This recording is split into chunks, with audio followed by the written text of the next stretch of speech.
Long live. Ito po ay another broadcast over the internet regarding sa inquiry po ninyo.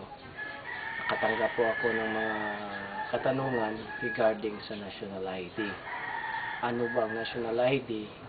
Paano ba gagamitin? At saan sila kukuha?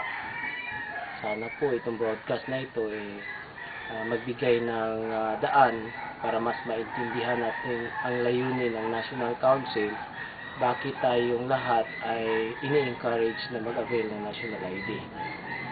Ito po ang kasalukuyan standard National ID na ginagawa ng National Council. Dapat po lahat ng mga actor na nag-survive from 1973 up to the present must come out and register to have a National ID. Ang ginagawa kasi ng National Council last August 8 Convention, dahil from 1973 up to the present, wala tayong accurate data kung ilan talaga ang nag-survive sa organization. So, from that data alone, hindi tayo maka-strategize kung ano ang mga kailangan na dapat gawin para mas ma-improve ang organization. So, kaya nga, ang napag-isipan ng National Council, while going to other things, we should first register all our members. One way of registering it is giving them a standard national ID. Ano po ito? Itong national ID is standard. It is the same ID in the Luzon, same ID in the Visayas, same ID in the Mindanao, and same ID in the international. So what does it mean? It means that pag Skeptron ka, pag Acro ka, you must have this ID. You can check your name to the internet if your name is registered. Pag wala ang pangalan mo doon, it means that you are not registered. So, ano bang malaman natin ito? For example, pag nag-survive ka sa Luzon or any parts of Luzon, your ID number must start with letter L. That signifies na ikaw doon ka sa Luzon jurisdiction. So, pag ikaw nag-survive sa Visayas, your ID should start with letter V. At pag ikaw ay sa Mindanao area, your ID must start with letter M. Pag international ka naman, nasa international chapter ka, your ID starts with letter I. So, paano ba ito, Brad? Pag within the area ka sa Pilipinas, first thing you do, you have to go to your local chapter. Pag hindi na existing your local chapter ninyo, pupunta kayo sa pinakamalapit na chapter. At doon, pupunta kayo doon, have to bring some other documents that show that you are really registered, you really survived for the organization. Pagkatapos noon, mag-apply kayo ng national ID. Merong counting payment itong national ID.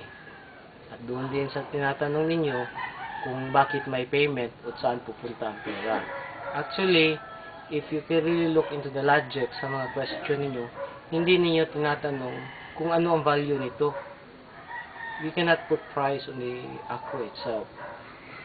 Alam ko yung meaning ng tanong ninyo kung paano ba gagamitin ng pera.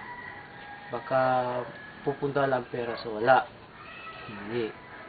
Ginagawa natin dahil last convention, tinitignan natin lahat ng aspeto na maging naging transparent ang mga transaction sa national.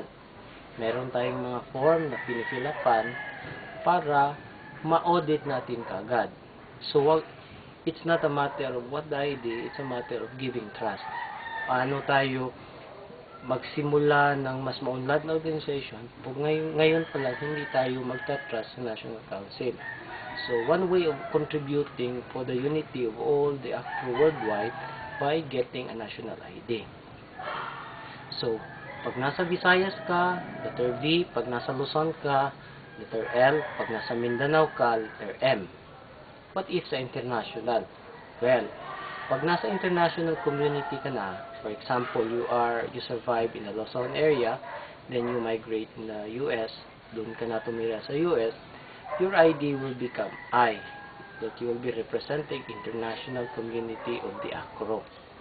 So, your ID starts from letter I. For example, sa Cebu ako nag-survive, then nagtatrabaho ako ngayon sa Dubai. So, So, pag doon ka sa Dubai, you must go back to where do you have survived, and from there you ask for an ID member ID, itong ID nito. So, pag sa Cebu ka, your ID must start from the Visayas area. So, paano ba mag-avail? Over the internet, may forms tayo na ating i-download. Mag-fill up lang tayo ng form doon at ipa-justify natin sa lahat ng mga brad natin na magbigay certification na tayo talagang totoo nag-survive.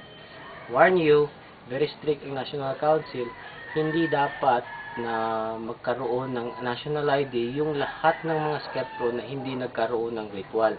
So pag wala kang ritual, you don't have the right to avail this national ID. Magpa-ritual ka muna so that you can get the national ID. So what does this national ID differ from all the ID we have? We have a different ID available. Meron tayong chapter ID. Itong chapter ID, ito talagang matatanggap natin after we survive. Meron din tayong council ID at regional ID. Meron ding alumni ID. Lahat ng ID na hinahawakan natin ay tinatawag natin valid ID. But this ID will be completing all our membership. Okay? Pwede ka magkaroon ng chapter ID dahil kaibigan mo ang chapter guide Skeptron. Pwede ka magkaroon ng national council ID, regional ID dahil kapatid mo sila. Pero you must be registered first with this tinatawag natin national. So I hope that address all the inquiry and questions. And if you have more questions, please send us an email. If you can download this broadcast and you have inquiry, clarification, you can send it to me. Then, magawan natin ng topic para at least mating ma-upload for another broadcast natin. At sana naman, itong ginagawa natin, magbigay ng hope sa lahat ng mga brad natin. At kagaya sa ginagawa ko, I'm showing the whole world how proud I am that I am a Skeptron. Sana dapat kayo din, proud din kayo na Skeptron kayo, at ipakita sa buong mundo gaano tayo ka-proud. We are here for one reason, to dominate. And as I've said always, I'm doing this as a service to all of our brothers, to give inspiration, courage, that huwag ka na kayong magtago. Lumabas kayo, be proud that you're an acro. Let's show everybody how great we are. Long live. Thank you.